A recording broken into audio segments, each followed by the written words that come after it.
Friends, ఈరోజు మీకు నేను అలచందలతో మంచి నేతిలో వేయించుకోవడం చూపిస్తాను. ఇది కూర చేస్తారు ఉడకబెట్టి, కానీ నేను వేయిస్తాను. చూడండి, అలచందల ముక్కలు ఇన్ని తీసుకున్నాను. ఉప్పు పసుపు వేసాను, కొంచెం కరివేపాకు, నిమ్మరసం, కొంచెం ఆవాలు, మినపప్పు, నెయ్యి వేసాను. చూడండి, నెయ్యి కొంచెం బాగా ఇలా వేసుకోవాలి. నెయ్యిలో వేస్తే బాగుంటుంది చాలా. కొంచెం ఆవాలు,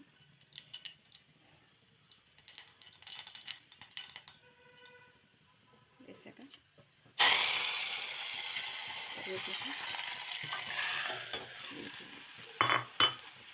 ఉప్పు పసుపు వేసా కదా. మీకు అన్నాను అంటే కొంచెం అన్ని కాలేదు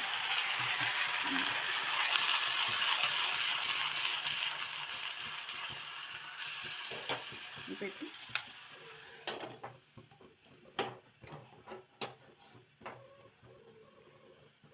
ఇలా సిమ్లో పెట్టి వెయిట్ పెట్టి సిమ్లో పెట్టి ఒక 2 విజిల్స్ రానిస్తే చాలు.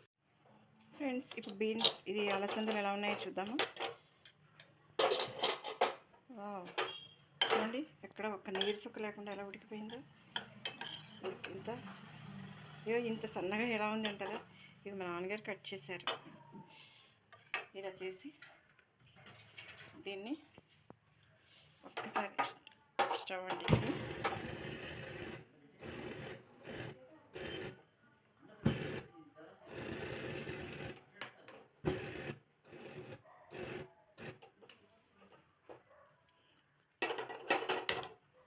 ఇప్పుడు దీన్ని ఇలా స్టవ్ మీద పెట్టుకుని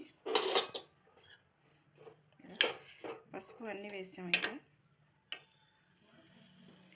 కొంచెం కారం, కొంచెం జీలకర్ర పొడి వేస్తున్నాను. వేసాక కొంచెం నిమ్మకాయ గింజలు పడతాయంటే ఇలా పిండుకోవాలి. లెమన్ క్రషర్ 2 ఉంటాయి, కానీ అవసరానికి ఒకటి కూడా వాడను నేను.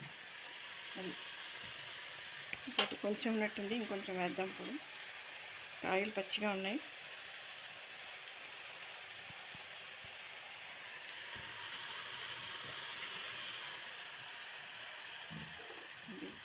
గింజలు పడకుండా ఇలా వేసుకోవాలి. అలా వేసుకోవాలి, గింజలు లేకుండా. రసం అలా వేసుకుంటే గింజలు అలా వచ్చేస్తాయి. ఇప్పుడు ఒకసారి ఇలా కలిపేసి అంతే.